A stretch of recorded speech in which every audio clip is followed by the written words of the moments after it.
Oh man, I love that. That's gonna be a soft spot in that rubber dummy. Hey, thanks for tuning in to Twang and Bang.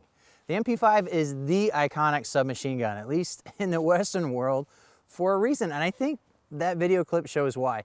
It's a dream to shoot. It's super easy to put rounds on target, even full auto. But this video isn't about that MP5 clone. It's not about the target that I was shooting. It's not about the bullets that I was sending out of the barrel. It was about these, the cases that were ejecting from the action. This is called the NAS Cubed. It's from a company called Shell Shock Technologies, and it's a very unique case because it's made in two pieces. The case head is aluminum and the cylinder is made with nickel alloy stainless steel. Now, I want to be upfront with you. When I was first approached about evaluating this product, I balked at the idea because I've got no way to empirically test the marketing claims of the manufacturer. Either they take scientific instruments that I don't have, or it would take a very long-term amount of testing that just isn't reasonable for one guy, one channel to do this early into their introduction. But the more I learned about the design, the more I learned about the company behind them, the more I realized that this is just an idea that's too cool not to share. And that's what's coming up next on Twang and Bang. Good boy.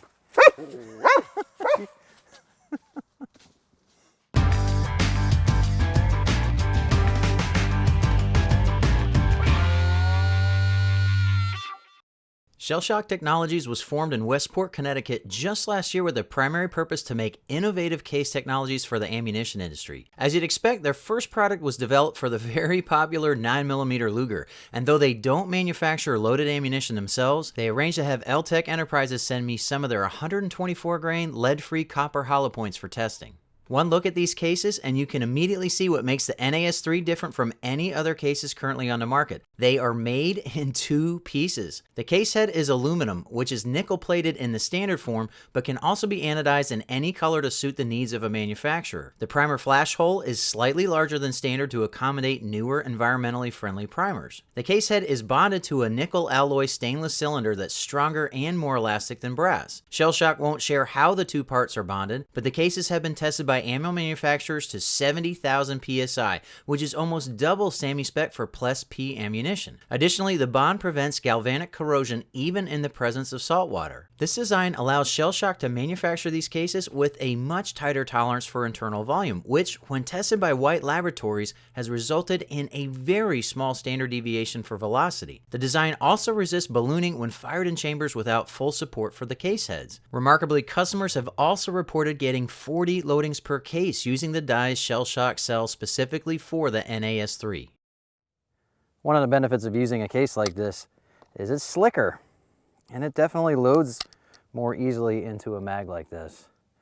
Brass is just fine, but steel case ammo, that can be really, really tough to push into a mag as the steel grinds on steel. But this stainless steel is selected specifically for its lubricity.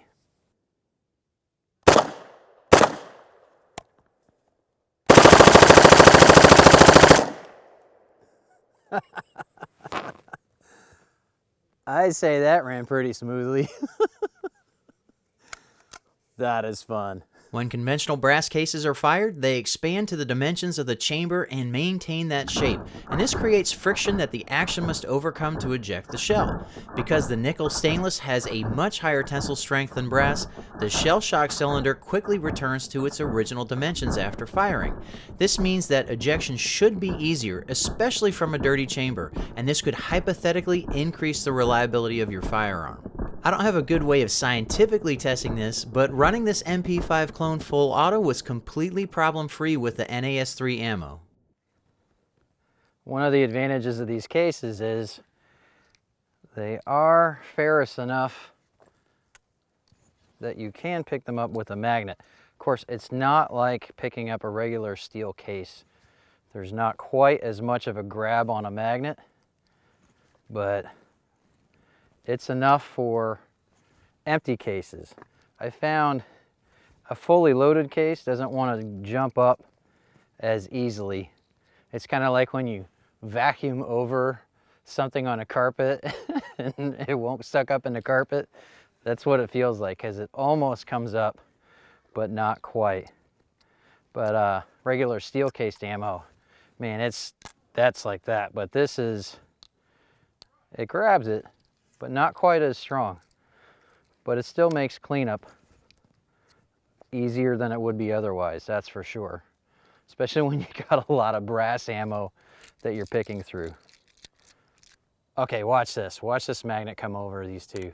Look at that, it just already sucked up the steel case, 9mm, the regular one. That's the shell shock case. You basically have to touch it with the magnet, get really darn close to it. You just have to get close to a full steel case. But there are a lot of advantages to this. You shouldn't be buying this just because you can pick it up with a magnet. Still pretty useful. There's one other surprising benefit to this design. Here is a once fired brass case. It's weighing in at 64.3 grains. Check this out. Shell shock, once fired, 32.9 grains. It's half the weight. Now, that's really still not a whole lot of the weight that goes into a fully loaded cartridge, but over 17 rounds of ammo, you're going to save 1 1/4 ounce of weight. And when you consider that this design should be stronger, more durable, going to give you a lot more reloads, that's pretty impressive. They're able to do that and give you weight that's very close to these disposable aluminum cases. Oh yeah, and there's one more thing. In spite of all of these technical advantages over conventional brass, the shell shock cases cost about 30% less when new.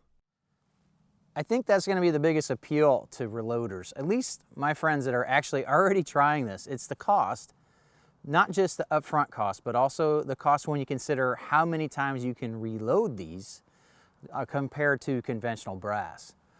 For ammo manufacturers, again, it's probably going to be the cost savings over conventional brass, but also there's some marketing benefit there, right? Because ideally, if these perform the way they're supposed to, it could lead to increased reliability in a dirty gun like we expect to see from nickel-plated brass. And that leads me to what I think that the shooter will like about these. These are slicker. They are easier to load into a magazine than brass, marginally, than steel ammo or aluminum cased ammo by a lot. And it's possible that shooters will be looking for these cases simply because they're more reliable in a gun under many, many different kinds of conditions. If you want to learn more about the NAS3, be sure to read my full written review. You can see it linked in the video description below, or you can find it on my website at TWANGnBANG.net.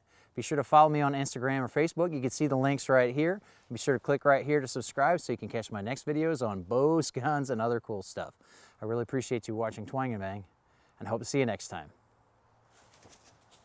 You can bring that over?